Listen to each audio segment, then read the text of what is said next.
Alright guys, we are back with the 4th episode of Dream Daddy.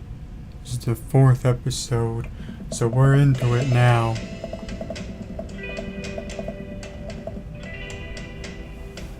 In the last episode, we did some stuff and it was cool, so hope you're ready to get back into it as much as I am, because I'm really loving this game and it's really fun. So let's head on.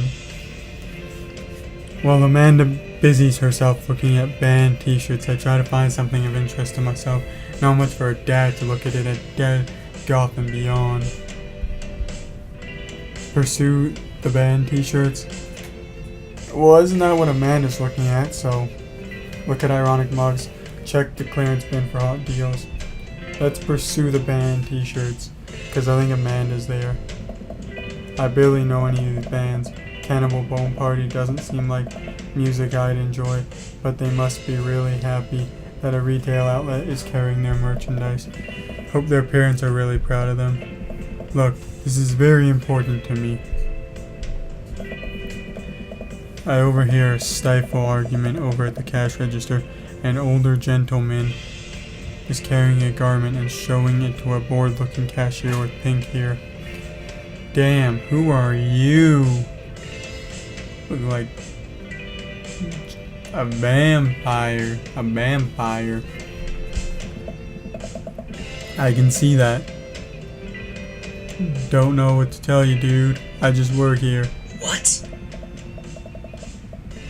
Listen, when I bought this online, the website said that this blouse was Victorian inspired.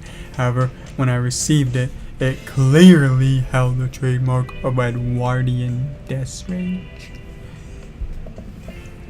You want a coupon? I can give you a coupon. Will you leave if I give you a coupon? Is there a manager present? People have to know what they are buying. I am the manager. I see. Well, it would seem that I've outstayed my welcome. Good day, shopkeep. Your superiors will receive a strongly worded letter by post. Whatever, dude. The man whirls around and storms out, his literal coattails trailing behind him. I can't tell if they are Victorian inspired or Edwardian in nature. Amanda trots up to me with a t-shirt in her hand. Oh boy, here it comes. Oh. Hey, Datron 5000. Yes, I'll buy it for you. Wow, that was easy. Thanks. Wow, that was... Whatever. At least it's only one this time. Amanda plops the shirt on the counter and grins at the cashier. I love your hair. The cashier says nothing and rings Amanda up. Radiating hatred, I hand her a 20.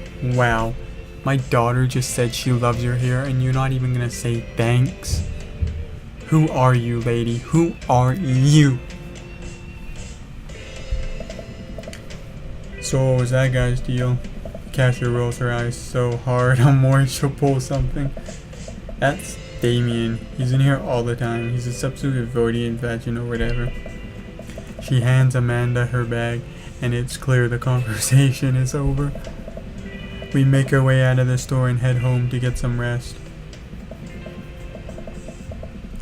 Amanda and I sit on the couch trying to find something to watch over bowls of ice cream. Huh. Oh cool, Long Paranormal Ice Road Ghost Truckers is on. Your favorite, right?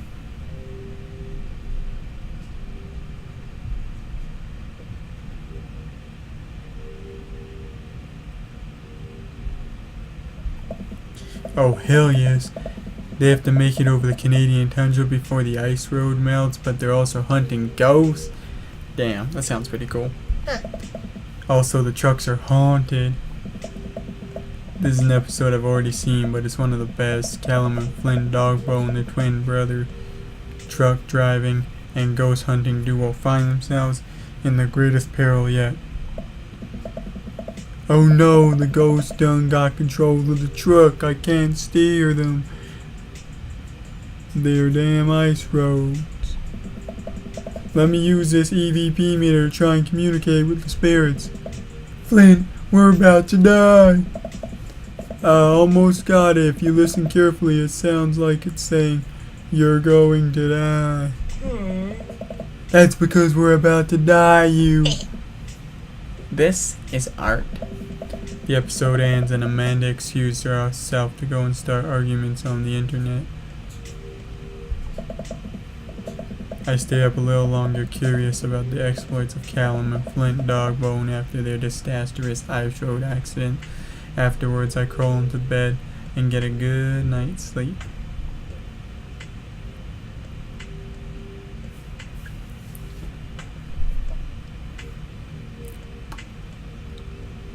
This game's getting really, really good so far. Really good. So we've met a bunch of the dads so far. We met Brian, who I hate. We met Matt, who I like. He's probably one of my favorite dads so far. We've met our old buddy Craig, who, he's cool. We met Joseph. He's kind of a little bit weirdish, but cool. And then we met who else did we meet? We met Mary. She's not a dad, but we met her. Then we met Robert at the bar. And then we met Mr. Vega. And that's it, I think.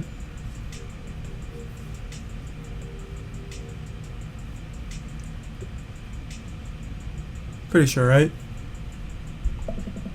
Anyways. Morning, sleepyhead. 5 more minutes. You never, ever have me let 5 more minutes, so get up. Fine. Fine. We have cereal for breakfast and spend the morning putting together furniture. Amanda is much better at interpreting tiny manuals. We're able to put together a few shelves and one desk, but I'm pretty sure it was supposed to be a bookcase. So, you're excited for the cookout today? Excited to beef up my grilling skills. If there's food, I'm excited. If there's food, I'm excited. I'm all over those terrible store-bought sugar. I'm all over those terrible store-bought sugar cookies that everyone brings to the party. Yeah, those are bad. Which means there are more for me. Don't you want to meet some of the people in the neighborhood? I'll probably end up standing uncomfortably in the corner with a plate of food and hope that nobody talks to me. Dad, you're a beautiful work in progress. We will get that butterfly to emerge from the cocoon. The social butterfly. Well, we better start getting ready. We definitely don't want to be late. What? No, we have to be fashionably late. Who shows up to cookout on time? You know what? We're going early. Just because you said that. I head out the door and Amanda reluctantly follows. We walk across the street to Joseph's house. And with a store-bought veggie plate. I'm a terrible cook if it doesn't involve a grill. I guess we're not as early as we thought we were. Joseph's backyard is already packed with people, and the smell of hot dogs wafts through the air. Small children run through a sprinkler, and adults chat in small clusters. I set out a veggie plate down on a table next to 2 other veggie plates. Huh. People must like veggies. Hey, there's Joseph. I wave to get his attention. The moment he sees us, he jogs over, arms wide open. Welcome, I'm so glad you two are here. And you brought veggies. Let me introduce you to my family, my kids. Come on over here. This is Chris, my eldest. Hi. This is Christian and Christy, they're twins. Oh, these are the creeps. They stare creepily and say nothing. Then, of course, there's our youngest, Krish. Wait, where is Krish? Maybe Mary put him in his crib. Oh no, it's the woman from the bar the other night. What the? Yo, it's the lady who I bought a drink. Don't tell me that's his wife. So Joseph, that's your wife? I bought your wife a drink. What the? Oh. I'm sorry, Joseph. I kind of liked you. I kind of thought we could maybe hit it off. But now that I know your wife is Mary, not so much anymore, man. I wonder what she's gonna say to us though. Like, she's gonna be like, I remember when you bought me a drink. Oh crap. Oh, and how could I forget my lovely wife, Mary? See, knew it was her wife. Knew it was his wife. Hey. Joseph pecks her on the cheek. She smiles. Mary, sweetheart, did you put Krish to bed? I'll have to go look for him. What? You'll have to. Joseph takes a moment and regains his composure. Mary, this is our new neighbor William and his daughter Amanda. I'd shake your hand, but I have a glass full of wine that I need to tend to. No, you don't. You don't have any wine in your hand. You literally don't have a glass of wine in your hand. I love her. Nice to meet you, Mary, for the first time. Yes, for the first time. I never met you in the bar. I never bought you a drink. You know, none of that ever happened. Probably won't remember because she was so drunk. Charmed. Well, I have to go over there now. Mary leaves. Oh god, this is so awkward. I wonder if Joseph knows. I wonder if Mary knows that Joseph knows. I wonder if Joseph knows that Mary knows that I know. Takes all my energy not to run away from the barbecue and start fresh in a new city. Ha ha ha. My wife has a wonderful sense of humor, but please, you too enjoy the barbecue. All the guys are really excited to meet you. Amanda and I mill around and try some of the food spread out on the table. I pick at some deviled eggs. Amanda grabs a small paper plate and immediately begins piling baked goods. Ugh, I don't want to have to make friends. Come on, Dad. Who are you gonna party with when I go off to school? But I don't want to have to do pleasantries. Dad. Ugh, they're gonna talk about weather. Go, do it. Make a friend. But how could I possibly abandon my own child at a social function? That's bad parenting. This plate of cookies is my new dad. Bye. Amanda shoves me into the center of the yard. Well, here goes nothing. I look around the party and I'm surprised to see some familiar faces. Isn't that the barista from the Coffee Spoon? Yes, that is Matt. One of my favorite dads. Didn't I meet that guy at the bar? Yes, that is Robert. Who wanted to do some stuff. Didn't that guy throw a frisbee at my head? Yeah, that is dirtbag Brian, who I hate, probably my least favorite. Isn't that the guy who was throwing a fit in the Dead Gotham Beyond? Yes, that is the guy who was throwing a fit. I don't know his name, but it's him. Isn't that Amanda's teacher? Yes, that is Hugo. Mr. Vega. Hey, I know Craig. Yeah, Craig's my buddy, man. Craig, me and you were pals, man. We go way back. But wait a second, all these people live in the cul-de-sac? That can't be right. I better investigate. Seriously though, that's weird that all these dads live in the cul-de-sac. So, talk to Joseph and Damien. Talk to Robert and Brian. I don't like Brian. I don't really care as much for Robert. Oh, Robert's kind of cool, dude. Talk to Joseph. I'm not big into Joseph. Just because I found out that his wife was Mary. and he already was kind of creepy to begin with. I am big into Hugo and Matt and Craig though. Those three guys I am pretty big into, so you know what? I think we're gonna go talk to them.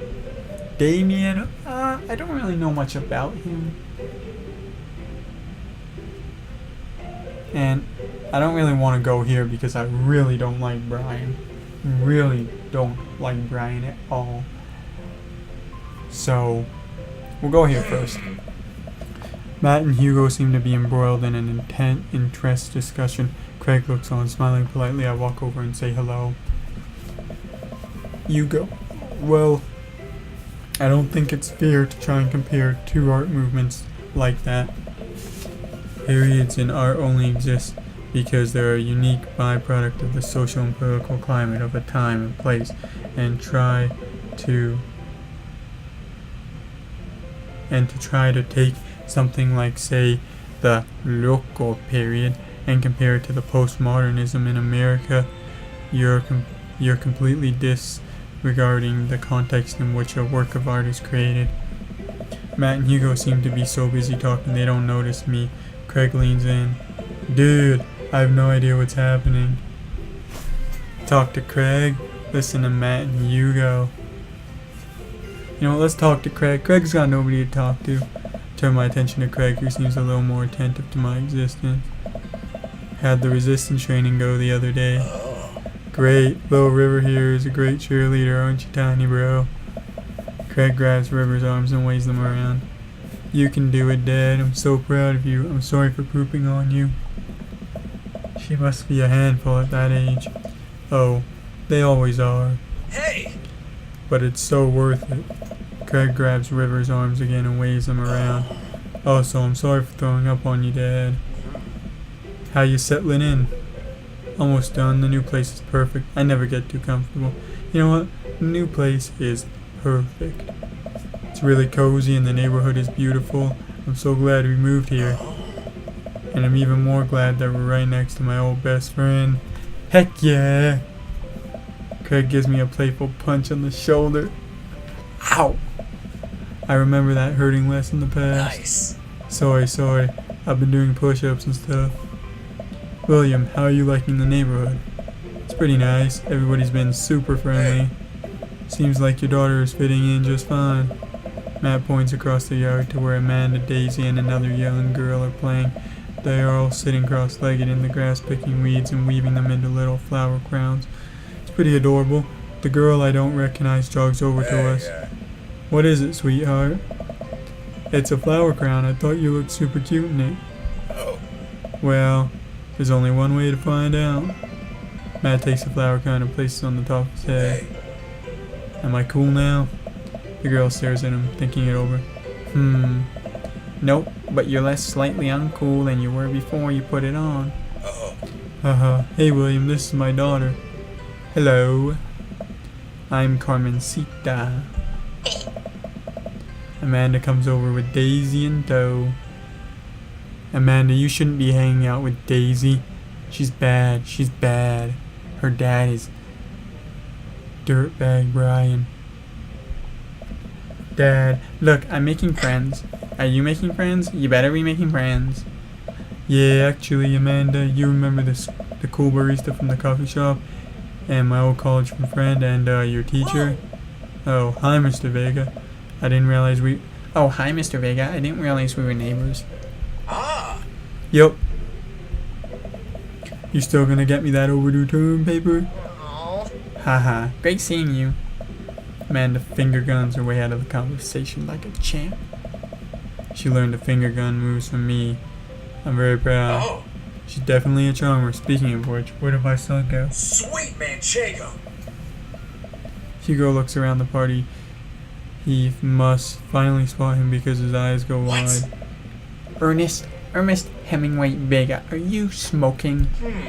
Ernest is holding a lit cigarette. Nope. I see Ernest across the way. He casually takes a long drag of his cigarette and then flicks it in together. Oh. Unbelievable. Excuse me. Hugo marches over to Ernest. I turn my attention to Mac and Craig. Kids, right? Hey. Man, I do not envy Hugo. The last barbecue we had, Ernest tried to shove a sparkler down Joseph's pants. Nearly burned down half the yard. And the barbecue before that, he actually burned down half the yard. And then it spread into my lawn and burned down half my yard too. Hugo walks back over to us, practically dragging Ernest behind him. Hey everybody, sorry about that. William, this is my son, Ernest. Hello? Ernest looks away, sulking, his hands shoved deep into his pockets. Hugo nudges him impatiently. Hey, nice to meet you, Ernest. What grade are you in? Doesn't matter. Oh. Ernest. Okay, I'm in 8th grade. God, are you happy now? I'm sure you were just dying to know. Yeah, good for you. Can I go now? I'm tired of talking to you old dudes who blame my generation for the failing economy. Oh, Ernest? Oh yeah, because I'm totally embarrassing you.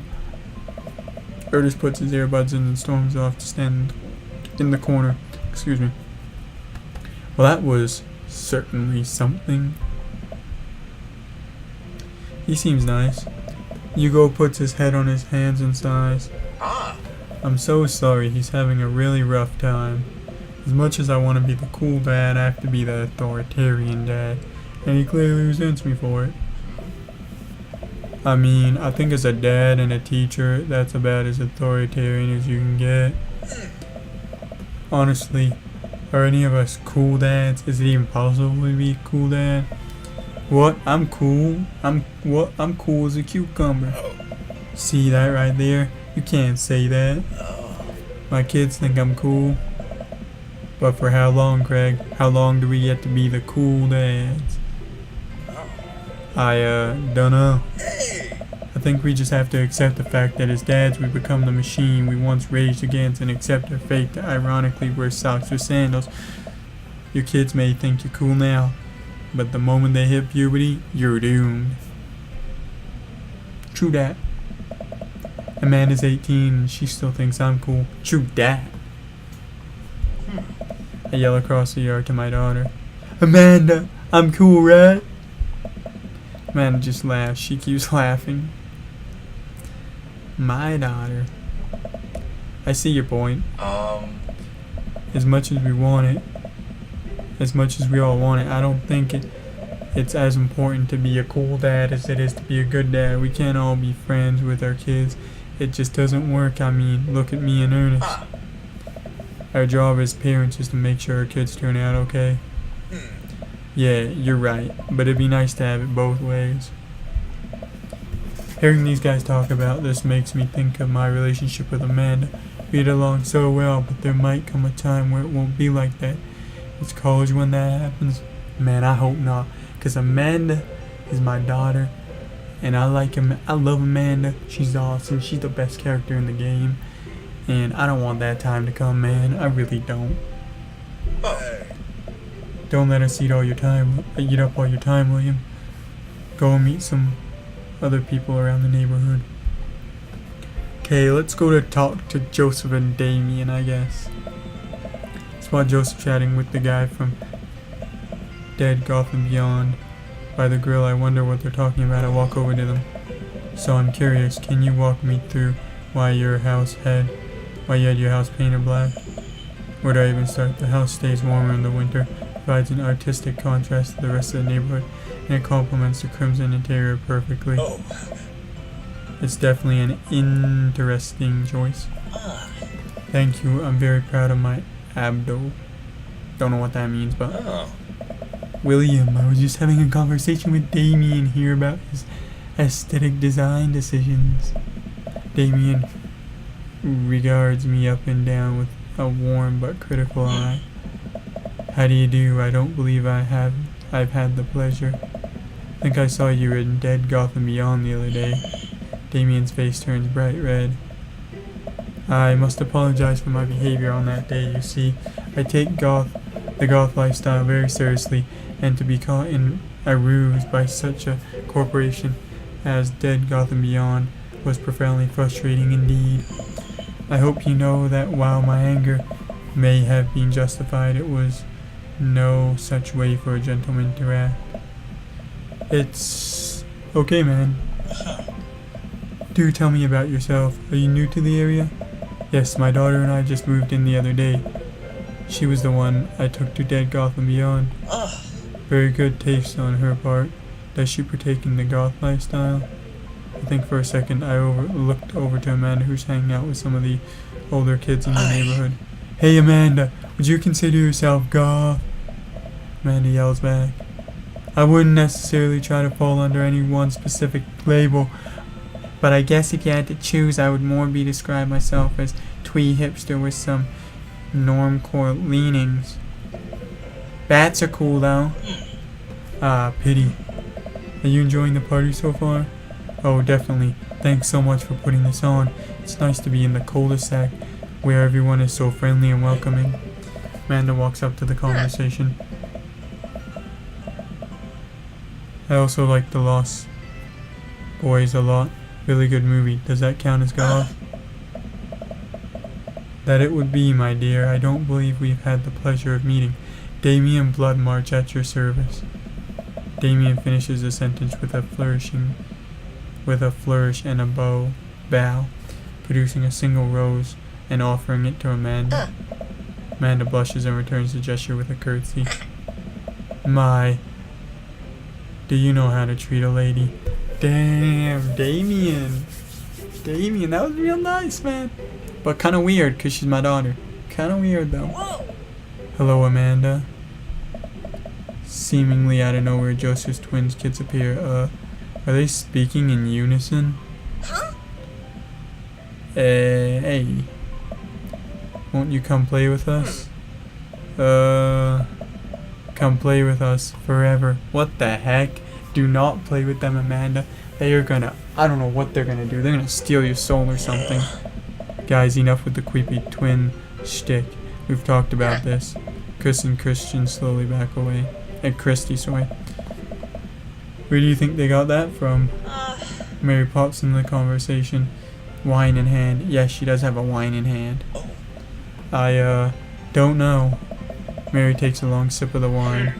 I think I might have tapped over a Veggie Tales VHS with The Shining. Who knows? Oh, taped over. She takes another sip of her wine.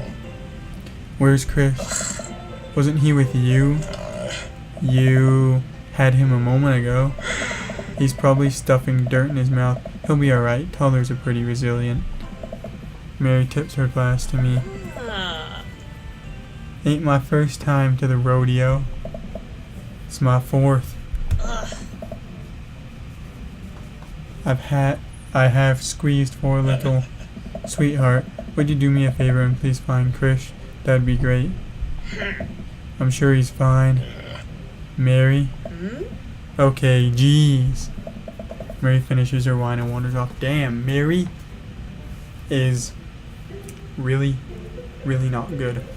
And also, those twins were really creepy. And also, Damien, that was kind of nice to give my daughter a flower. But also weird since you're way older. And your last name is kind of creepy. So, I don't know, man. Dad, can we go now? Oh, damn, it's this little punk. This little punk rat. I remember you. Lucen, I remember you, you little punk. That's probably his dad. Lucen, have I introduced you to William yet? Hey, it's that punk from Amanda's school. Yeah, it is. I remember you. Whatever. Look at he's smiling, his little grin. That's no way for a young man to speak to his elders. Be polite. Lucen bows. Whatever, sir. Lucen bows again. Mr. Christensen, may I have a veggie burger, sir? Coming right up, bud. Are you vegetarian? Yup. Make that 2 veggie burgers. Did you know that some people in the Victorian era were vegetarian? They described carnivorous type people as bloodlappers. Dad. That's really interesting, Damien. Joseph turns to the grill. Just a hint of a tattoo peeks out from underneath his sleeve. I can't believe I didn't notice it before. It looks like the bottom of an anchor. Whoa, is that a tattoo? Excellent. Yup, I wasn't always a youth pastor, you know. That's so cool. Wanna see mine? What? Lucen pulls back some rubber bracelets veiling a lopsided 666 in black ink. What the heck? My buddy gave me a stick and poke tattoo last week. I think it's healing up pretty good. Lucen? We'll talk about this later. That's pretty cool. What's the significance of the tattoo? I don't know. I just thought it looked sick. Well, in my opinion, the only reason you need to get a tattoo is because you want one. Careful though, that number carries weight. Man, Joseph is a way cooler youth pastor than I thought. I just figured youth pastors pop out of the womb with a Bible. I wonder what he did before preaching.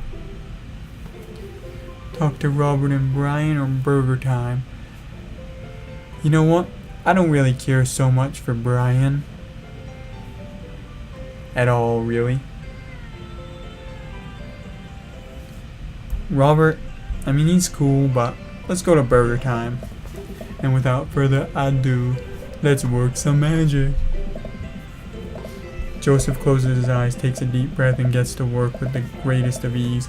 He sets the patties on the grill, flourishing as he flips his spatula in the air. It's easily some of the best grill work I've ever seen.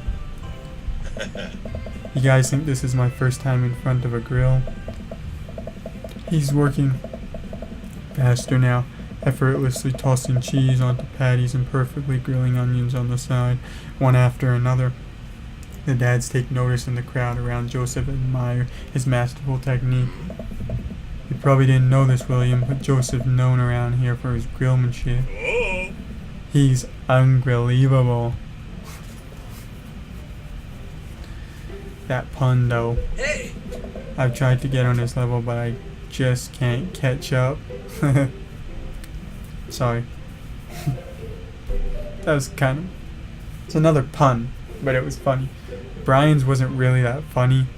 Maybe because I just really don't like Brian at all. But Craig was kind of funny. Uh-oh. Let us keep studying. He has a rare quality. Sorry, I just got that. And then let us keep studying. He has a rare quality about him. That was quite... Come on, the puns. Mustard, we keep talking about this. Can't we just appreciate the artist? Oh, come on, mustard. That one wasn't really that funny. Hey! I've never seen it. I'm sorry. I just seen it and it started to make me laugh. I couldn't even read it. I've never seen him make a mistake. That's probably the funniest one. Robert, that was good. Hey! Okay, we need to stop. This is getting too cheesy. That wasn't really that funny, Hugo. Amanda, please stop. Yes, thank you. Please stop. All of the children at the party boo the glorious display of puns in unison. Nice.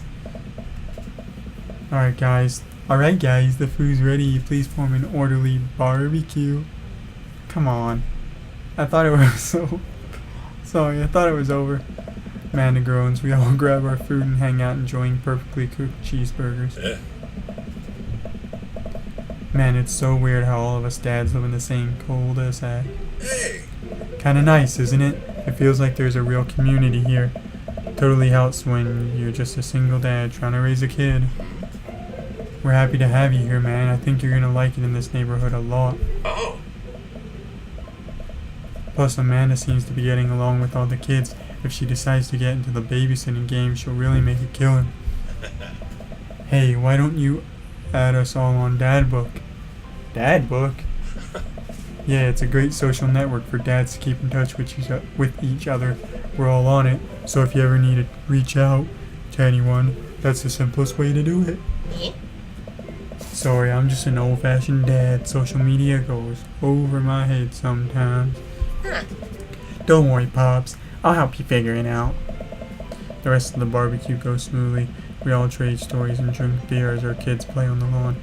Amanda breaks up a fight between Carmencita and those weird twins. I think they wanted her soul. Probably. They're freaking weird. Amanda and I walk back to her place as the sun sets over the neighborhood. Pretty fun party, don't you think?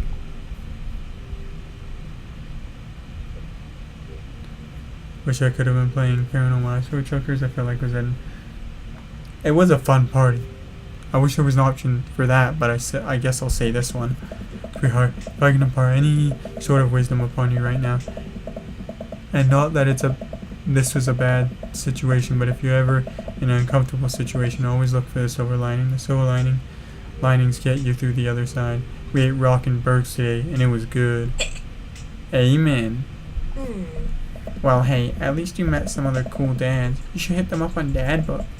Maybe I will if I ever figure out how social media works. ... I have a good feeling about this place. Me too, Dad.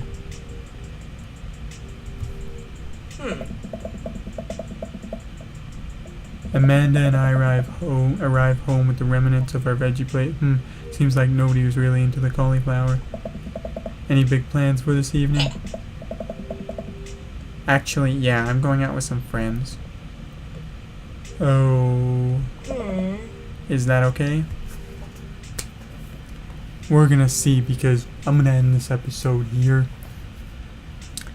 And I know it's kind of abrupt ending, but I don't want to get this to get too long. So I'm gonna end it here, guys. Hope you did enjoy the 4th episode of Dream Daddy. It was fun. It was good. It was cool.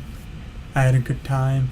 Can't wait to bring you the 5th episode. Stay on the lookout for that, because that will be around. And you know what? See you later. But before we do that, as always, we have to save. And now, see you later. Peace. Ciao.